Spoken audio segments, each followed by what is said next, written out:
ಸ್ನೇಹಿತರೆ, ಎಲ್ಲರಿಗೂ ನಮಸ್ಕಾರ. ಸ್ನೇಹಿತರೆ, ವಿಶ್ವದ ಮೊದಲ ಶ್ಲೋಕ ಹೇಗೆ ಗುರುತನ್ನ ಗೊತ್ತಾ ಸ್ನೇಹಿತರೆ? ಶ್ರೀ ನಾರದ ಮುನಿಗಳು ಶ್ರೀರಾಮಚಂದ್ರರ ಚರಿತ್ರೆಯನ್ನು ಶ್ರೀ ವಾಲ್ಮೀಕಿ ಮಹರ್ಷಿಗಳಿಗೆ ಬೋಧನೆ ಮಾಡಿದ ನಂತರ ನಾರದರು ಶ್ರೀ ವಾಲ್ಮೀಕಿ ಮಹರ್ಷಿಗಳ ಆಶ್ರಮದಿಂದ ತೆರಳುತ್ತಾರೆ.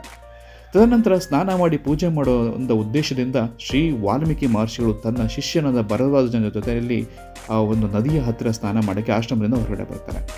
ಆಶ್ರಮದಿಂದ ಹೊರಗಡೆ ಬಂದ ನಂತರ ಆ ತಮಸ್ಸ ನದಿ ಮೈ ತುಂಬಿ ಹರಿತಾ ಇರುತ್ತೆ. ಆ ನದಿಯ ನೀರಿನ ಜುಳು ಶಬ್ದ ಕಿವಿಗೆ ಇಂಪಾಗಿ ಕೇಳಿಸ್ತಾ ಇರುತ್ತೆ. ಆ ಸುತ್ತಮುತ್ತಲಿನ ಬೆಟ್ಟದ ಗಿಡಗಳ ಹಸಿರು ಕಣ್ತುಂಬಿ ಬರ್ತಾ ಇರುತ್ತೆ.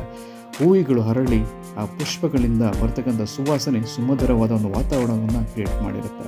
ಹಾಗೆ ಅಕ್ಕಿಗಳ ಚಿಳಿಪಿಲಿ ಶಬ್ದಗಳು, ದುಂಬಿಗಳ ಜಯಂಕಾರ ತುಂಬ ಒಂದು ಸ್ವರ್ಗವನ್ನೇ ಕ್ರಿಯೇಟ್ ಮಾಡಿದ ಹಾಗೆ ಕಾಣ್ತಾ ಇರುತ್ತೆ ಸ್ನೇಹಿತರೆ.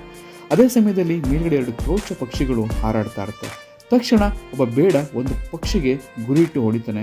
ಆ ಪಕ್ಷಿ ಕೆಳಗೆ ಬಿದ್ದು ಸತ್ತೋಗುತ್ತೆ. ಸತ್ತೋದ ತಕ್ಷಣ ಆ ಮಹರ್ಷಿಗಳದ್ದು ನೋಡಿದ ತಕ್ಷಣ ತುಂಬ ಕೋಪ ಬಂದ್ಬಿಡುತ್ತೆ. ಅವ್ರಿಗೆ ಎಷ್ಟು ಕೋಪ ಬರುತ್ತೆ ಅಂದರೆ ತಡ್ಕೊಳ್ಳೋಕೆ ಕೂಡ ಸಾಧ್ಯ ಆಗೋದಿಲ್ಲ. ಆ ಗಂಡು ಅಕ್ಕಿಗೆ ಗುರಿಯಿಟ್ಟು ಹೊಡೆದಂಥ ಬಾಣ ಗಂಡು ಅಕ್ಕಿ ನೆಲದ ಮೇಲೆ ಬಿದ್ದು ಮಿಲಿ ಒದ್ದಾಡಿ ಸತ್ತೋಗುತ್ತೆ. ಆಗ ಹೆಣ್ಣು ಅಕ್ಕಿ ಆ ಗಂಡು ಅಕ್ಕಿ ಸತ್ತು ಬಿದ್ದಿರೋದು ಸುತ್ತ ಹಾರಾಡ್ತಾ ಚೀರಾಡ್ತಾ ಇರುತ್ತೆ, ಕೂಗಾಡ್ತಾ ಇರುತ್ತೆ, ಅಳ್ತಾ ಇರುತ್ತೆ, ದೈನ್ಯದಿಂದ ಕೂಗಾಡ್ತಾ ಇರುತ್ತೆ, ಅಳ್ತಾ ಇರುತ್ತೆ. ಸಿಕ್ಕಾಬಿಟ್ಟು ದುಃಖ ಉಕ್ಕಿ ಬರುತ್ತೆ. ವಾಲ್ಮೀಕಿ ಅವ್ರಿಗೆ ಕರುಣೆ ತುಂಬಿ ಬರುತ್ತೆ. ತಕ್ಷಣ ಬೇಡನ ಕಡೆ ತಿರುಗಿ ಬೇಡನಿಗೆ ಶಾಪ ಕೊಟ್ಟಿರ್ತಾರೆ.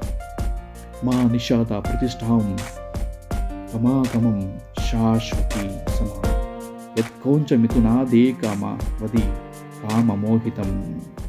ಅಂದರೆ ಅಕಾರಣವಾಗಿ ಹಕ್ಕಿಯನ್ನು ಕೊಂದೆ, ಹೇ ಅನ್ಯಾಯಿ, ನಿನ್ನ ಪಾಪದ ಫಲವಾಗಿ ನೀ ಈ ಕೂಡಲೇ ಸಾಯಿ ಅಂತ ಹೇಳ್ಬಿಟ್ಟು ಒಂದು ಸಂಸ್ಕೃತದಲ್ಲಿ ಮೊದಲನೇ ಸಲ ಅವರು ಶಾಪ ಕೊಟ್ಬಿಡ್ತಾರೆ.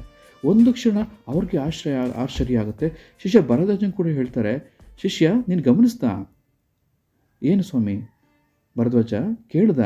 ಬೇಡನಿಗೆ ನಾನು ನೀಡಿದ ಶಾಪ ಯಾವ ಥರ ಇತ್ತು ಅಂತ? ಹೊಸ ರೂಪದಲ್ಲಿರಲಿಲ್ಲ ಅಲ್ಲ, ಒಂದು ಲಯಬದ್ಧವಾಗಿ, ಒಂದು ತಾಳ ಮೇಳಕ್ಕೆ ತಕ್ಕ ಹಾಗೆ, ಒಂದು ವೀಣೆಯ ತಂತಿ ಮೀಟಿದಾಗ ಬರ್ತಕ್ಕಂಥ ಒಂದು ಜೇಂಕಾರದ ಹಾಗೆ ಇರ್ತಲ್ವ. ಈ ಒಂದು ವಾಕ್ಯ ನನಗೆ ಹೇಗೆ ಬಂದು ಅಂತಲೇ ಗೊತ್ತಾಗ್ತಿಲ್ಲ ಅಂತ ಹೇಳಿ ಒಂದು ಕ್ಷಣ ಅವರ ಶ್ಲೋಕವನ್ನು ನೆನೆಸ್ಕೊಂಡು ವಾಲ್ಮೀಕಿ ಮಹರ್ಷಿಗಳು ನಮ್ಮ ಆಶ್ರಮಕ್ಕೆ ಬರ್ತಾರೆ. ಈ ಒಂದು ಶಾಪ ಹೇಗೆ ಬಂತು, ಯಾವ ರೀತಿ ಉಟ್ಕೋತು, ಏನಕ್ಕೋಸ್ಕರ ಉಟ್ಕೋತು ಅಂತ ನಾನು ಮುಂದಿನ ವೀಡಿಯೋದಲ್ಲಿ ಹೇಳ್ತೀನಿ. ಸ್ನೇಹಿತರೆ, ದಯವಿಟ್ಟು ಸಬ್ಸ್ಕ್ರೈಬ್ ಮಾಡ್ಕೊಳ್ಳಿ, ಫಾಲೋ ಮಾಡಿ. Thank you very much. Love you all.